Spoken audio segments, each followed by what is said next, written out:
یعنی میرے نبی پاک صلی اللہ تعالی علیہ وسلم نے فرمایا ہر چیز اپنے رب سے مانگ، ہر چیز مانگ، ہر چیز مانگ۔ یا رسول اللہ کیا کچھ؟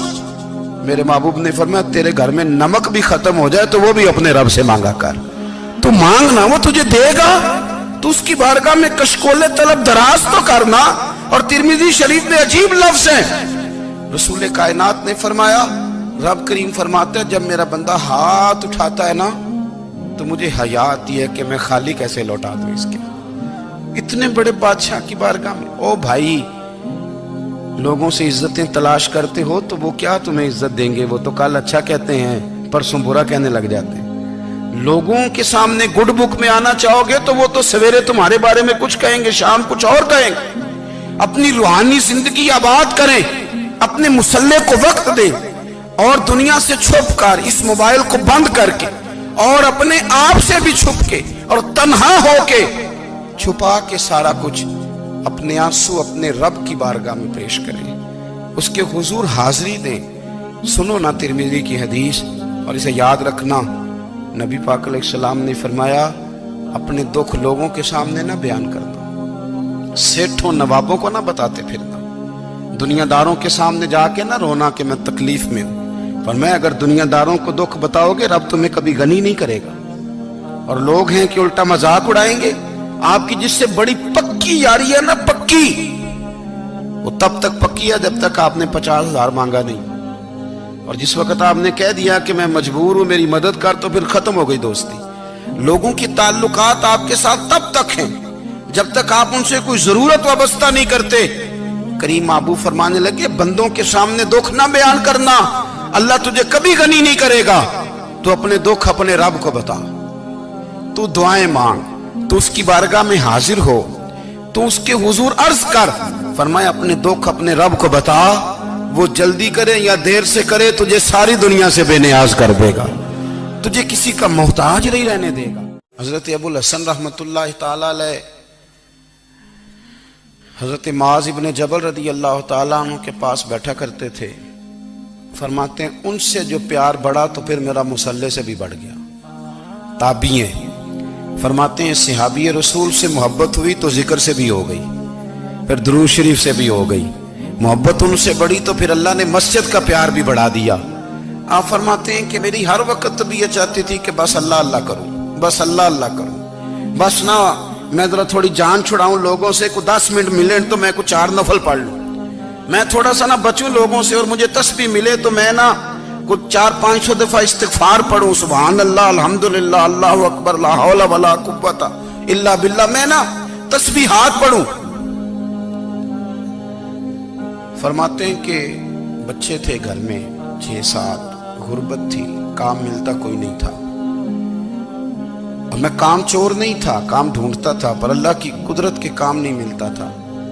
فرماتے ہیں کہ میں نے ایک دن اپنی اہلیہ سے کہا کہ آج میں پھر جاتا ہوں کام ڈھونڈنے، تو میری بیوی بڑی فرما بردار تھی، پر اس دن نہ غربت کے ہاتھوں تنگ آ کے کہنے لگی آج نانا کوئی تو چیز لے کے آیا، تو مجھ سے بچوں کی بھوک نہیں دیکھی جاتی، یہ سب روگاں دا روگ محمد جس دا نام غریبی، کنڈ بلا کے لنگ جاندے نہیں دوست یار قریبی، آج نہ کچھ لے کے آیا تو میں بچے لے کے میکے چلی جاؤں گی۔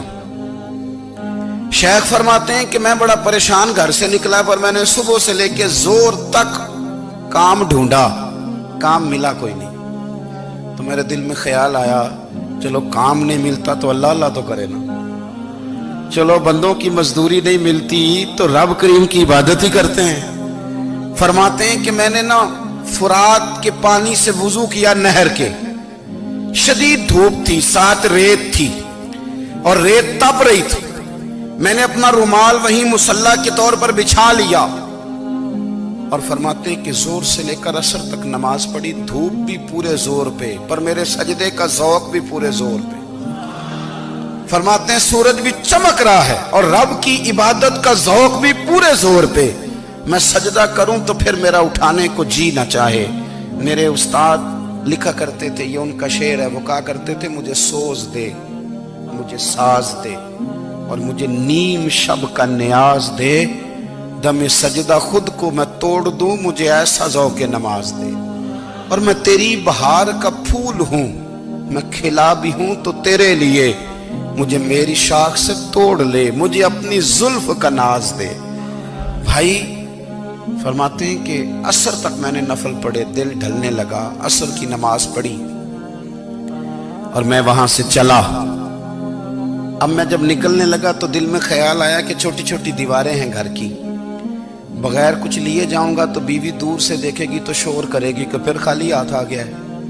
کہتے میں نے اپنے اسی رومال میں جس پہ میں نے نماز پڑھی تھی نا، رومال میں کی عقید پنجابی جسافہ کہتے ہیں، اسی میں نا میں نے کچھ ریت بھر لی کہ وہ دور سے دیکھے گی تو سمجھے گی کچھ لے کے آیا ہے، چلو جا کے اسے بتا دوں گا کہ آج پھر مزدوری نہیں ملی۔ کہتے ہیں وہ ریت لے کر جب میں گھر میں گیا تو پہلے بیوی دروازے پہ کھڑی ہوتی تھی، پوچھتی تھی خالی ہاتھ آ گئے ہو؟ آج میں نے دیکھا تو ہے ہی کوئی نہیں۔ فرماتے ہیں میں اندر داخل ہوا، سلام لیے، کونے میں میں نے وہ رومال رکھ دیا اور میں نے آواز دی کہ بھلی مانس کہاں ہو؟ تو وہ کہنے لگی آپ منہ ہاتھ دھو لیں، میں روٹی لے کے آئی۔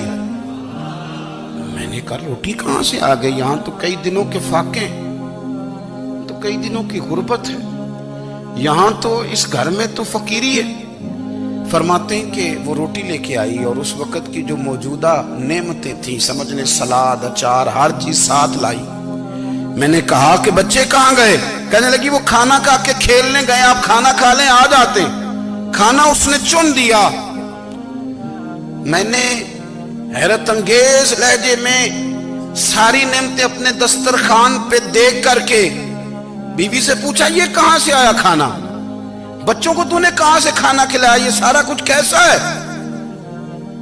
کہنے لگی پتہ نہیں آج آپ کس کریم کی مزدوری کرنے چلے گئے تھے، پتہ نہیں کس کریم کی، میرے گھر میں تو اتنی نعمتیں آئی ہیں کہ مجھ سے سنبھالی نہیں جا رہی، اتنا اناج ہے، اتنا گندم ہے، کس کریم کے دروازے آج چلے گئے تھے؟ یہ کہتے کہتے وہ اٹھی اور اٹھ کر کے کہنے لگی پہلے بڑا کچھ آیا تھا، اب کیا لے آئے ہو؟ اور جا کر کے نا اس نے وہ ریت والا رومال کھولا، کہنے لگے میں تو لے کے آیا تھا ریت، تو میرے رب نے اسے بھی سونے اور ہیرے بنا دیا تھا۔